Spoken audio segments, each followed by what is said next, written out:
Je suis en direct du salon Energy Meeting sur le stand de l'Union des industriels et constructeurs bois avec Dominique Cottineau, son directeur général, son délégué général, excusez-moi.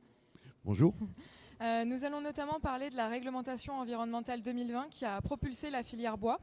La demande d'utilisation du matériau biosourcé est croissante, mais des questions se posent sur son industrialisation. L'État a débloqué des centaines de millions d'euros pour aider la filière à se moderniser.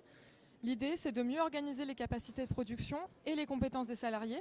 Monsieur Cottineau, comment est-ce que vous avez perçu l'arrivée de la réglementation environnementale 2020, qu'on appelle aussi RE 2020, qui est entrée en vigueur le 1er janvier dernier?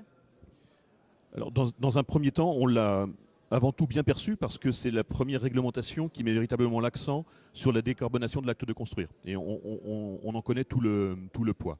Donc c'est une première réaction générale, bien entendu positive. Une deuxième réaction qui nous met face à une responsabilité.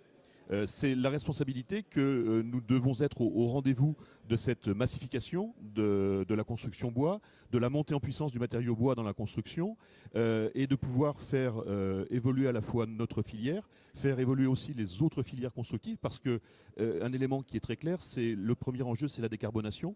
Donc nous avons un matériau qui est tout à fait approprié à cela, mais ça se fera dans un contexte de mixité des matériaux, le bon matériau le plus sobre en carbone au bon endroit, avec les propriétés fonctionnelles qu'ils peuvent avoir. Et donc une responsabilité, une fierté aussi de contribuer à cela, mais nous serons et nous devons et nous serons au rendez-vous. Justement, je voulais vous demander si la filière est assez structurée pour répondre à cette demande croissante. Alors, la filière, en termes de structuration, elle est structurée, mais il est clair que nos productions en termes de capacité doivent progresser, donc on s'y emploie. Il est clair que tout le monde a à l'esprit la tension qui existe sur l'ensemble des matériaux aujourd'hui, renforcée par le contexte actuel. Nous n'y échappons pas sur certains aspects.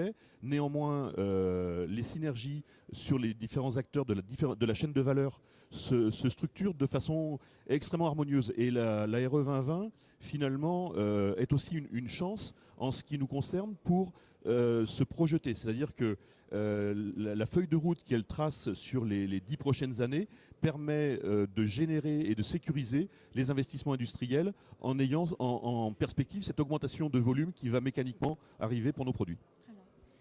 J'avais une dernière question. En décembre dernier, les ministères du Logement et de l'Industrie ont annoncé les premiers lauréats de l'appel à projet industrialisation de produits et systèmes constructifs bois et autres biosourcés.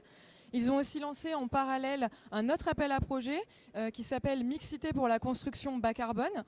Le gouvernement vise à industrialiser la filière et à assurer une mixité de matériaux à faible émission de CO2. Dans ce cadre, quelles innovations on a pu voir émerger ? Alors sur l'appel à projet système constructif bois, les premiers lauréats, donc, comme vous le disiez, ont été déclarés en décembre dernier. On sait que de par les dossiers qui sont présentés, l'ensemble de l'enveloppe va être consommé très rapidement.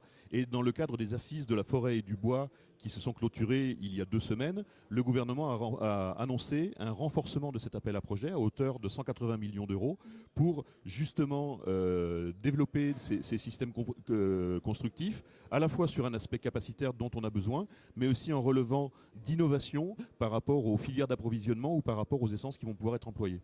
Très bien. Merci Monsieur Cottineau. Merci à vous.